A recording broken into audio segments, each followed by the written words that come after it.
Good morning guys, welcome to my YouTube channel. Dito naman tayo guys sa construction worker na ginagawang building ni construction. Ayan guys, so gumagawa sila ng formas. Gumagawa sila ng formas guys para doon sa beam, para beam sa flooring. Yan siya guys. Saka yun naman guys, so nagbe-bend siya. Ayan, nagbe-bend ng bakal kasi kulang yung ano nila, yung ano, pang ano doon, pang beam. Ito naman sa Arnold guys, nagka-cutting ng ano siya, kumbaga, cutting siya ng bakal para saan ngayon kinakat mo na yan, Arnold? Ha? Pang re-anilyo, ayan, kinakat na Arnold yan pang anilyo, ayan sila guys, yan. Dito naman tayo guys, ito tour ko kayo. Ayan yung mga barracks namin dito guys. So ayan. Doon pa sa kabila guys. Ayun. Yun yung mga barracks namin doon. Ayun. Yun. Ayan. Ayan. Oh, ayan guys. Tinatawag ang guys ni ano. Ayan din. Welcome to my vlog. Welcome to my vlog. Ayan. Dito tayo guys. Oh. Dito tayo. Ayan, dito sila lahat. Ayan si Construction TV guys. Ayan nakasando. Ayan siya si Construction TV. Ayan siya guys. Ayan. So, dito tayo, ikot tayo. Itutur ko kayo. Magtutur tayo dito sa ginagawa nila guys. Ayan, kawawa talaga. Yan sila sa putikan. Ayan, dito guys. Ayan. Yun. So guys, lumalangoy na yung bola nila dito sa site. Yan, kasi malalim talaga yung tubig. Oh!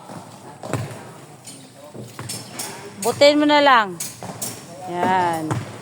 Lalim yan. Yan naman yan, no. Si tatay nagpo-forma siya pang second floor pa sa taas na yan. Ayan. Ayan. Ingat ka dyan. Kasi baka mamaya mahulog ka. Tubig naman yung mahulugan. Ayan yung tubig guys. So, yung ginagawa nila. Ayan. Ito naman. Ayan. Si Joshua.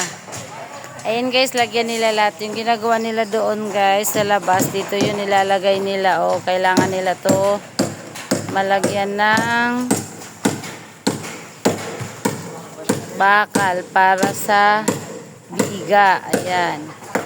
Lagyan nila to ngayon lahat. Siguro para mahabol to ni Construction TV na malagyan to. Ito, 1, 2, 3, 4, 5.